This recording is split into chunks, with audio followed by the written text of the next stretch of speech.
All right. So thank you everyone for sticking around with us. I really appreciate it. We have another panel coming up, no source attached when translators decide to become copywriters.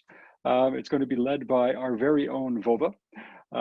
Basically, Vova is the editor-in-chief here at Smartcat, responsible for producing all the wonderful content that you see from our emails to our website to a whole bunch of different platforms. You'll see on your screen we just popped up a poll. If you can please provide your input with respect to the session you just saw, that would be greatly appreciated. We're always looking for that feedback to be able to gauge the audience, I guess, interest level in terms of what we have. And it helps us create better content, of course, for the next one. Don't forget, we're probably running the surveys as well, throughout the chats. So please monitor the chats for any links to the polls. And with that, I'm sure we have Vova that's already connected. Hey, Vova. Yeah. Hey, Brian. How are you doing? Nice shirt, nice background. Thank you very mesmerizing. much. I also have one seat, like for the occasion, like that's all. The octopus. Awesome. I'm glad to see you dressed up today. It's good. Yeah. I spent a long time seeking what I should wear. Fantastic. So, I mean, as we're getting the other panelists together, is there anything you want to say about your session? Anything that topic of interest that you really want to point out? Sure. So this will be a fireside chat, as we call it, for translators. We didn't have a lot of panels or presentations today for translators as such. I think this one will be interesting because I think for anyone who works with text for translators, from some time you start to point out some flows in the source text and you start thinking like, wow, maybe I can do this myself. And so for all the translators out there who have such thoughts, we have this presentation. And I want to present our beautiful panelists or chatters today. And so we have today Natali Lekka. Hi, Natali. You are muted, by the way. You can unmute if you want to. So Natali is an English Can you hear me? Yep, we can hear you very well. Great. So Natali is an English to Greek marketing translator, and she is also the author of a content writing for translators course, and she's also a top 50 industry influencer according to Nimdzi, in case you didn't know. So then we have Loie Favre, who is the content strategist at Alconost translation agency. She started out as a translator and transitioned to more of an editing and content strategy role. Great. And finally, we have Una Dimitrijevic. Hi, Loie. Yeah. Loie, Una, you are also muted. So some of you who are like veterans of Smartcat community can remember Una from our many webinars that we had in the past. Una is also running a translators-owned course for newbie translators that where she teaches them what to do in this industry, right? And she's also a content writer and a translator, in case you didn't guess that. Fantastic. Well, Vova, I'll leave you to run your panel. Yeah, you could have left long time ago. Why are you still here? I don't understand. I'm sorry. I was just hanging around. It was awkward. I don't know. Okay, yeah. Thanks. I'll talk to you in a bit. Yeah, talk to you. So it's a funny thing. When we were starting this, starting to think about this panel, I was thinking I will make a panel how to become copywriters for translators, right? And I contacted one of the first people I contacted was Natali, because I thought like, well, she has a course for copywriters. And when I contacted her, she said, well, I don't have a course for translators to become copywriters. I have a course for translators to become content writers. And actually at that moment, I felt pretty stupid. Like it was not the first time in my life I felt stupid, but as someone who has been doing both for some time, I have never ever thought that it's actually that much of a difference. And the first question I perhaps want to ask Natali is, what is this difference between content writing and copywriting? Why do you teach one and not the other? And what is it exactly that you teach? Well, first of all, I don't blame anyone for using these two terms interchangeably. They are very similar, and in a way, content writing also falls under the umbrella of copywriting. However, there are some basic differences. Simply put, copywriting is writing advertising text. So that would be sales pages, landing pages, email sequences. Content writing has more of an educational role. So basically, a company uses both, and the purpose is obviously to sell services and products, but they do it in a different way. With copywriting, a copywriter is trying to tap into a series of emotions to get a prospective buyer to take an action, which is to buy, ideally. With content writing, what we're trying to do is educate the buyer, the prospective buyer, about the services and products of a company. And that could be by writing blog posts, ebooks, white papers, and there are a lot of types of content, of course. A video is a type of content, for example, infographics, different types. So obviously, it was, as somebody who's selling a course on content writing, it was very important for me to make clear what this course is about and what it is not about. And I come from a magazine background, so obviously, which is more journalistic. So obviously I transitioned into content writing, and this is what I teach and what I have more experience in. Yeah. And what is it, the exact content of this course? Well, not exact, of course, it's a big course, but what are the main tenets, main points that you... Well, I started with the idea that translation is a type of content. So basically, if we translate the text, if we have a text in front of us, that's because somebody was hired to write it. So if you're knowledgeable, if you're an expert in your niche, that means you can both write and translate for that niche. What I tell translators who want to branch out to content writing is that no matter what your interests are, no matter what your passion, your educational background, or the experience that you've gained from a previous job, there are companies which sell services and products in that space, and they need good content to promote them. So basically, as a translator, I also feel that as translators, we have a lot of, we share a lot of skills with writers. And one of the most important skills is research, because as translators, we're quite big on researching our projects, which is the same thing that writers do. Now, good content in the world of marketing equals traffic, and traffic equals money for these companies. So if you have an expertise in a certain niche, your expertise is worth a lot of money to these companies.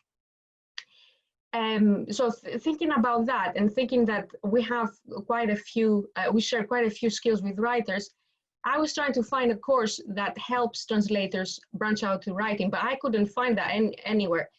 So I decided to take my expertise, basically, and my experience of doing that for 9 years. And this is how the content writing for translations was born, basically. To do exactly that. It's a step-by-step course that helps translators take the expertise they already have and apply it to writing. Sounds like a good idea. Loie, you started out as a translator, but you are now like a full-time content writer, editor, strategist. So how did that work out, and why did you end up like this?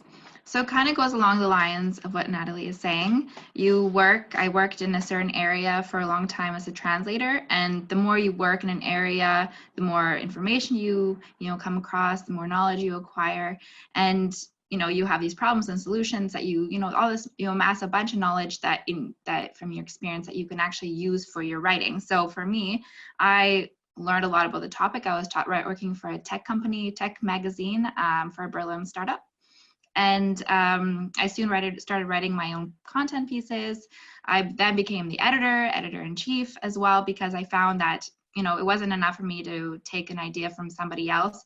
I wanted to start with my own ideas. But the cool thing about translation is that you can also localize content. So you can take a content piece from one writer and you can really transform it, adapt it for a new target audience. So as Natali said, to be a translator, you should also be somewhat of a writer. You need to also think about what you're writing about. And the more you write, the more you know about it. So that's what happened to me. I started as a translator, in-house translator. I became an editor. And after leaving that company, that tech magazine, I started going freelance, and I've been writing for many companies and doing content marketing on that in that way. And now I've joined Alconost. They're a language service provider, and I'm doing content strategy and writing for them as well. So I'm taking basically my experience as a translator. I worked as a project manager in translations.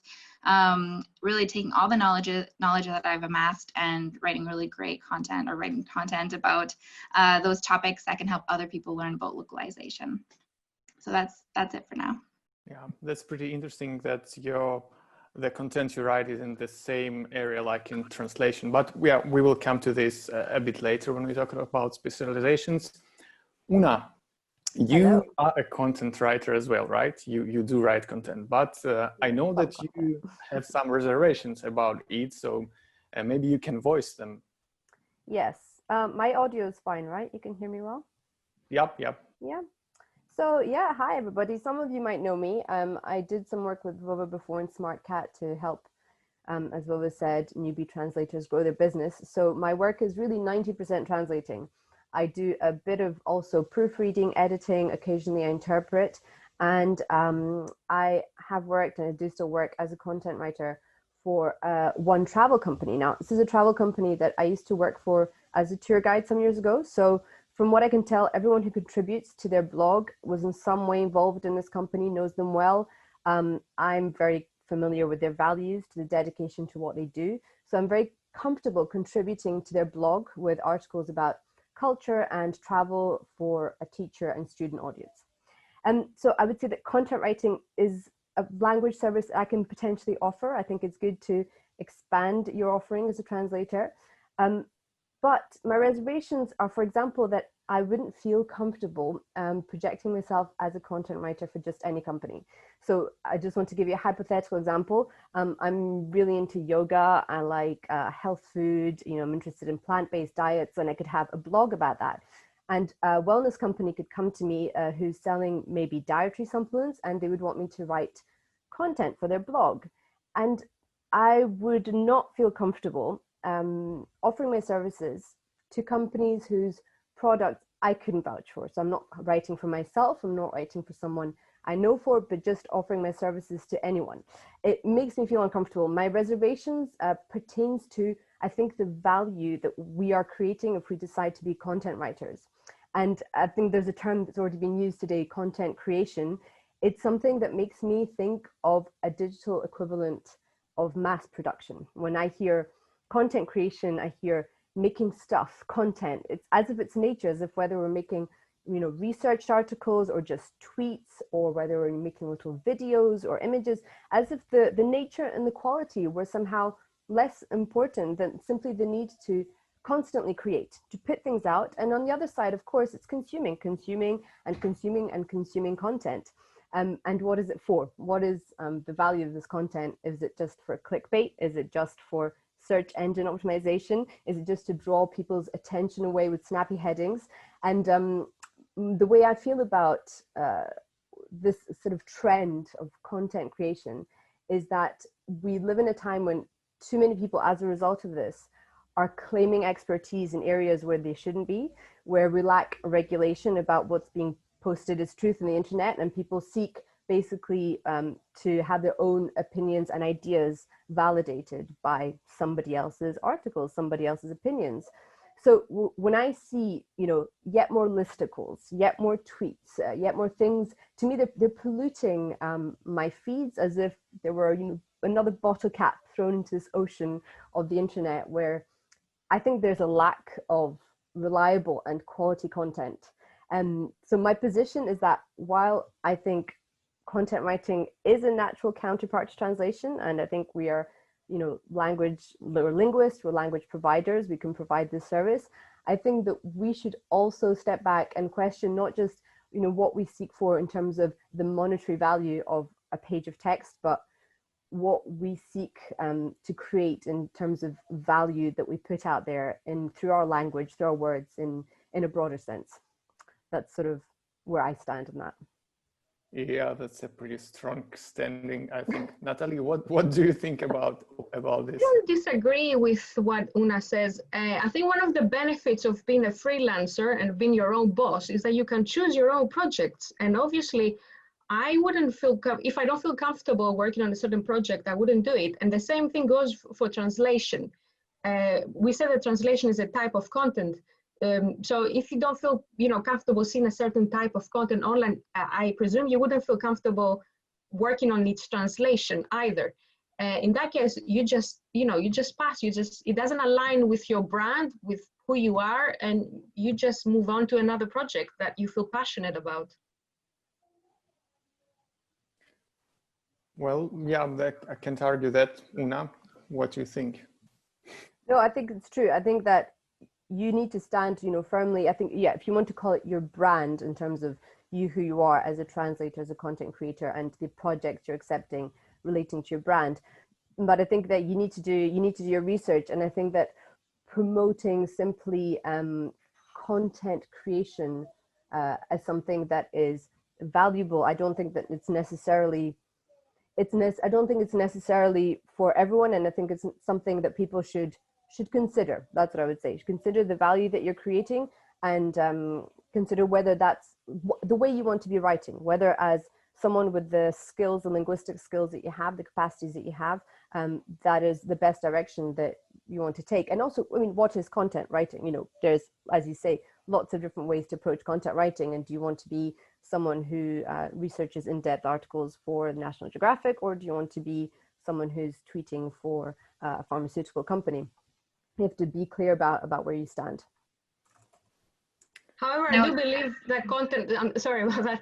I do believe that content brings value, though. In pure marketing terms, good content brings traffic, and more traffic to a company, obviously, it goes straight to the bottom line. It affects the bottom line, basically.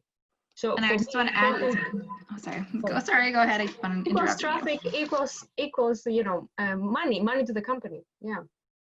Yeah, and I just want to add that you can really see which content is good, which content is bad out there on the internet. And I think the people who write really good content, authentic content, without any kind of fake news and that sort of thing, they really get rewarded for it. They get more followers, they get more views, etc.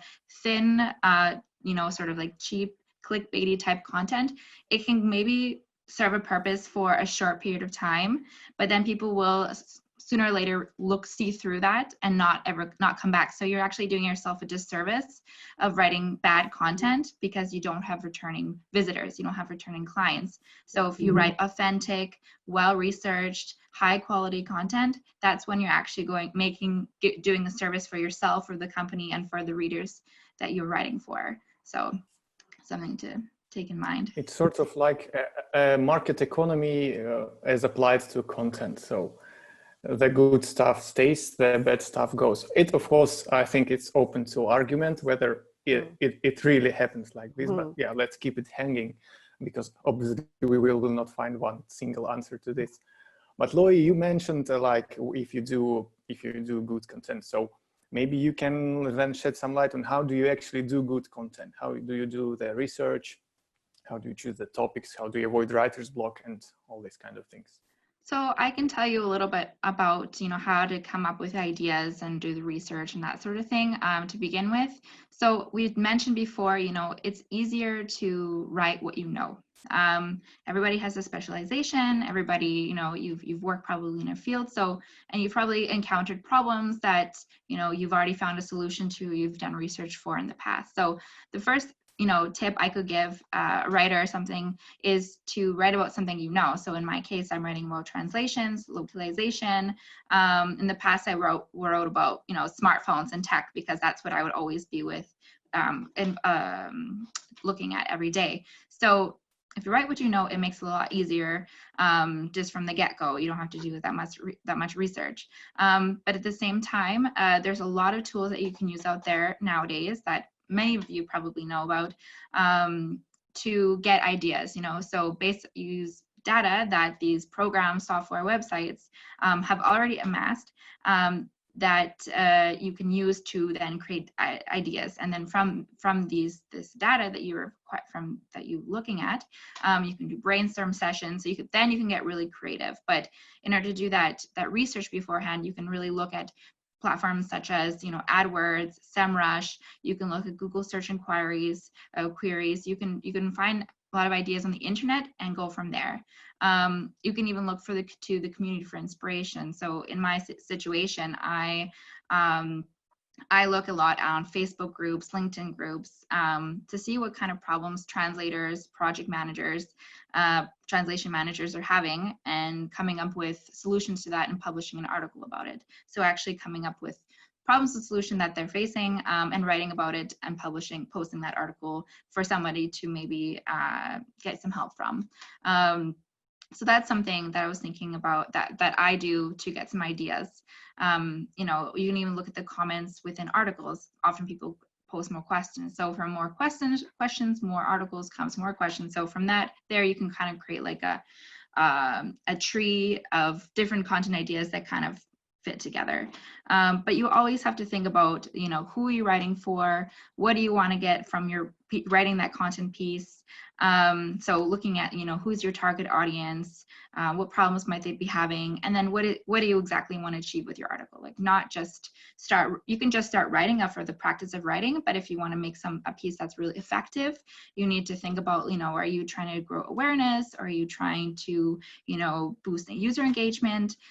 Something like that. So, you know, it's thinking about it, making a little bit of a plan before you get started is always a good idea. And then also, you know, a lot of content pieces out there maybe are quite stiff. So it's always good to adopt like conversational, more storytelling like tone when you're writing. So writing to a person, you know, not necessarily writing like very, very formal, because that's not really what's going to drive engagement and get as much reaction from the reader. So don't think about, you have to say like super formal technical texts, because most people probably who you're writing for might not even know what you're talking about. So you need to always explain it in a way that's like based on storytelling, and that's going to be conversational and helpful for them in that sense. And, you know, you don't always have to reinvent the wheel either. You know, there's a lot of content ideas out there that have already written about, but if you add your own perspective and you add your own, you know, ideas to that article and your own opinion, you can always make it authentic, original piece of content, but sort of like reinvented, I guess, from an original content idea. And so those are just some of the things that you can do to kind of get started as a writer, get some more writing ideas. And if you ever have writer's block, you know, just to start writing and not be too perfect about it. You know, like you might feel, oh, it's not good enough. I don't know if I'm doing a good job. Just start writing and don't be so hard on yourself, I guess, if you really want to try. And you're not going to get anywhere if you don't do it. Writing is like anything, it takes practice. So the more you do it, the better you'll become. And for writer's block, there's so many articles on Medium that I see every day, like, these are the best ways to start writing. This is how you're going to get ideas. This is how you're going to stop writer's block. So if you ever need to find inspiration when it comes to, you know, ways to start writing, check out Medium, because it's like a blog for bloggers. So that's really a good place to get some good ideas. That's a great advice. Natali, do you have something maybe to comment, to add?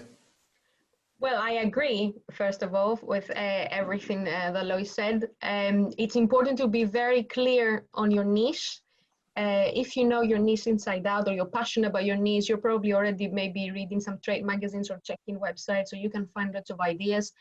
There are also lots of tools, like you mentioned. One of them is BuzzSumo, for example, which is a tool that marketers use, which shows which content is shared across all the social media platforms, and this is very important. Or you can visit online forums, Quora, for example. That's a gold mine, I would say, depending on your niche, because it's a Q&A database, basically, where people ask questions about a topic that they really want to know the answer to. So the more questions you see there, you see there's more interest about a certain topic. then that means obviously that if you write about that topic, incorporating the right keywords, people who ask about the topic will be able to find your article, and the article will also show up higher in the Google rankings, because exactly it's a topic that everybody's looking for. And definitely when you write, you should write in a conversational tone. One thing I tell to my students is that you should treat it as if you're writing a letter to a friend. Because the more convoluted your speech is, the more literary or academic you try to be, the less SEO friendly the article becomes. And it doesn't drive any engagement or any traffic. And that's obviously beside the point when we're talking about content writing.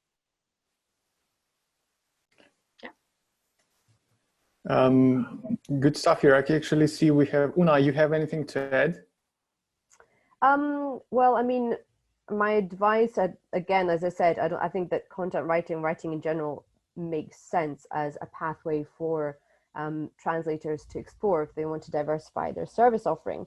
And to start off with, what I would say, this is just general advice that applies obviously to translation as well, is to start off, you want to build a little bit of a portfolio. So you're probably going to work on a few projects for free, might be for associations you like, websites you like, writing articles on widely viewed platforms, to get examples of your work, to get a place where your work is available online so that you can send people there, so you can show people. And then, as you grow your network, that's how getting clients becomes easier. Getting direct clients is once people get to know you, word of mouth, you sort of get the ball rolling. And I know that I just saw the question sort of come up on the chat window about pricing, and and what I would say about pricing is that the way I work with whatever I'm doing, proofreading or interpreting or translating, is that even though you end up setting a price, say, per word, if you're translating, you look at what you need to earn per hour. And that's the same as with writing. If you're writing an article, you quickly learn yourself, okay, in this area, I know a lot about this area, so I can write easily. I'm a fluent writer. It's going to take me 2 hours to write this length of article in this area. I need to earn X amount per hour, so I'm going to price it as that. And it's essentially a question of knowing your worth, knowing what you need, and not going below that. Just learning to say no is really hard at first when you're just starting out in any area.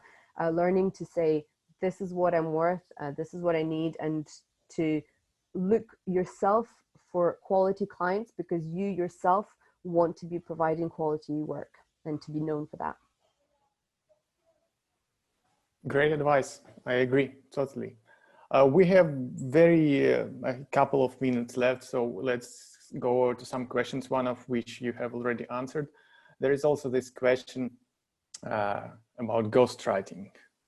What do you think about ghostwriting, and would you like to? Yes, Brian, we see you. Yes, I understand. Give us just a few minutes more. So what about you guys? Have you ever done ghostwriting, and what do you think about this? I'm currently doing a ghostwriting project right now.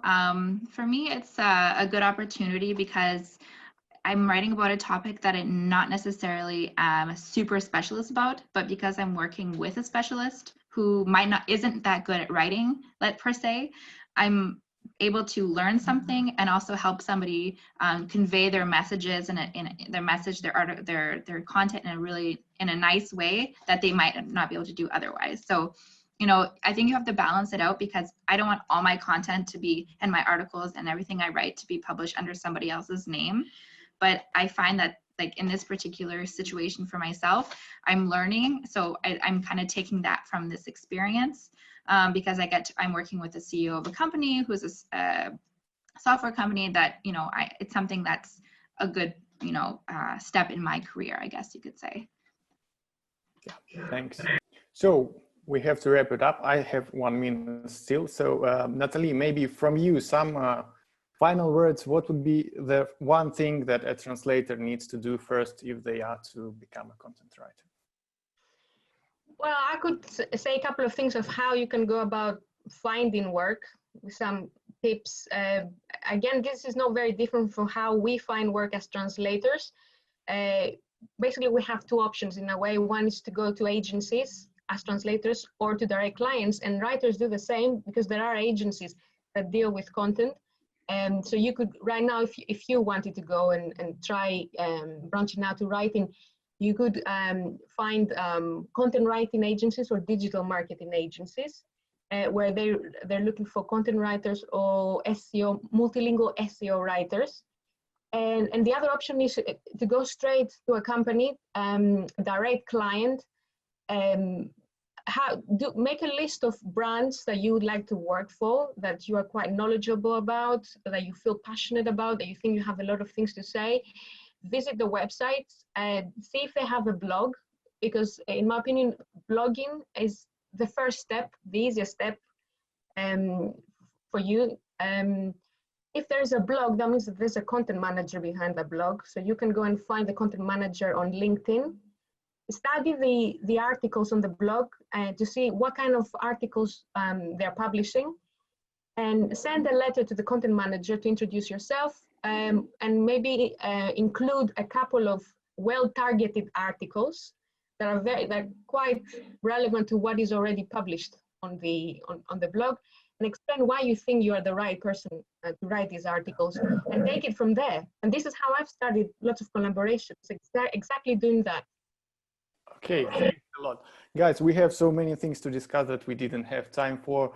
If you want to continue the discussion, please go to smartcat.ai/community and let's continue talking there. And I guess that's the best we can do right now. So yeah, Brian, you do what you have to do. Thanks guys a lot. Loie, Natali, thank you so much. Yeah, thank you to all the panelists. I really appreciate your time. Thank you, Vova, for moderating. That was great. Really appreciate it. Bye.